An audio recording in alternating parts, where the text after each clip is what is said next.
everybody, Miss Petra here and Ms G. Ms G. And what we're going to do today is we're going to talk about journaling, and we have these little comic book things that we're sending out to you.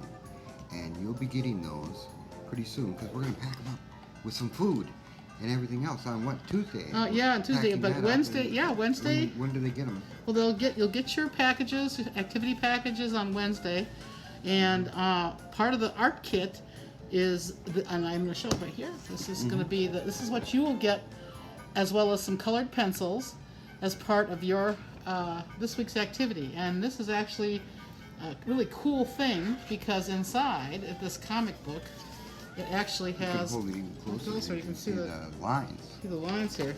You'll be able to see that it has blanks where you can fill in the blanks for any kind of comic book, or you can create your own comic book. See how it all, from side to side, they have all these little sections so that you can draw. And we're going to talk about using this comic book as actually kind of a journal. There's lots of different ways you can use this book, and I can show you. We're going to show you a couple of different ways that we've done them in the past. So, I've used these books in another class as kind of just as a way to draw different lessons that we've learned from the drawing and sketching and things like that. And I actually... I'll talk about what they can do with the journaling, because I think that I want you to kind of think of it in terms of, you can either be a comic book if it wants to be a comic book, or it could be a journal, like a day-to-day journal of things that maybe happen to you while you're in the program. And so it could be anything. It doesn't have to specifically It could be a series of little sketches, too. Yeah, it could be maybe you come up with a story, and you want the story to kind of continue from each box to each box. And so you have this format of these comic book kind of little segments that you can work that out in. And even a sketchbook. I mean, it could be like a messy sketchbook, and that would be fine. And it could be just a daily diary of what type of scribbles or straight lines you make with a straight edge or something, you know. And on Tuesday I made these types of things, and on another day I made these types of things. And it could be just a diary. Yeah. And that's what we mean basically by a visual journal. diary. It's kind of like a visual journal. diary. Yeah. And what these things become is they become a vocabulary list of ideas that later we can say, you can turn the pages and say, oh, look at that idea that I have on page 5. It's really good. I'd like to make a painting of that. Really develop that idea into maybe a drawing or a painting or something more filled out. You know? So this can just be sketchy. And, I think that'd be a good thing to think about. And I also want to say, before I forget it, because I almost forgotten it, I just love what everybody's doing in all your you guys projects. Have been just... Your drawings are unbelievable. I can't believe it. And the balls, some of the pictures of some of the soccer balls have been really cool. So I wanted to share that too. So we really appreciate it. Yep.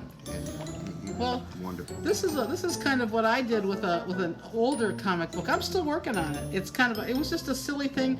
I used a story, and I just said, hey, let's just start a story with a a stick guy, and we'll call him Mr. Sticks. So I actually did just hold that up. I just did a story called Mr. Sticks, and he was like looking for his dog, and I just kept drawing the stick dog and the stick, house, and kind of filled it in with drawings, and then you can see kind of how she started to develop the story as the story went along, so she didn't even know exactly what the story was. I had no idea how the story was going to go, and then all of a sudden this character named Miss Sticks came in, and she found the lost dog and found it needed help. She's a stick figure too. She's a stick figure. It's all stick figures, but her name is kind of like Miss Stick. Yeah. So it's kind of. So I'm still working on it. Where Miss Stick has got the dog, and she's trying to wake it up, and she's going to carry it back home, and I still have to. I finished the parts that I finished is in black and white because I chose to do it in black and white colored pencil, and so now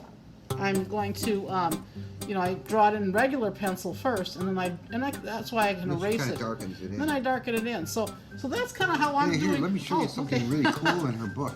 this is cool too. On that first page, you know, she has, when I talked about composition and using the whole space, she actually thought about the whole space of everything in here.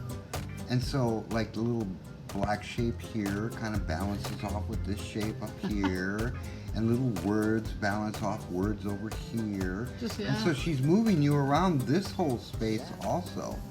So that is really interesting for me, you know? Yeah. And then if you want to do a diary thing, each little thing could be a day, or maybe the whole page just could be a day, or maybe 2 pages or 3 pages could be a day. You could draw yourself as a stick figure, and you know, stick figures are fun because they're easy and they're just like shapes, and you can draw big words and bubble letters and all sorts of things. So, but the idea is the freedom. Yeah. The freedom to come up with your ideas and what you want to do with those ideas. So. Yeah, so it'll be a lot of fun to see. We're not gonna say, "Oh no, you can't do that," you know. What people want to do with their comic book journal. Let's kind of play with some ideas that in your book. This is what you will have. So we'll check in on that. And remember, the secret word is dog.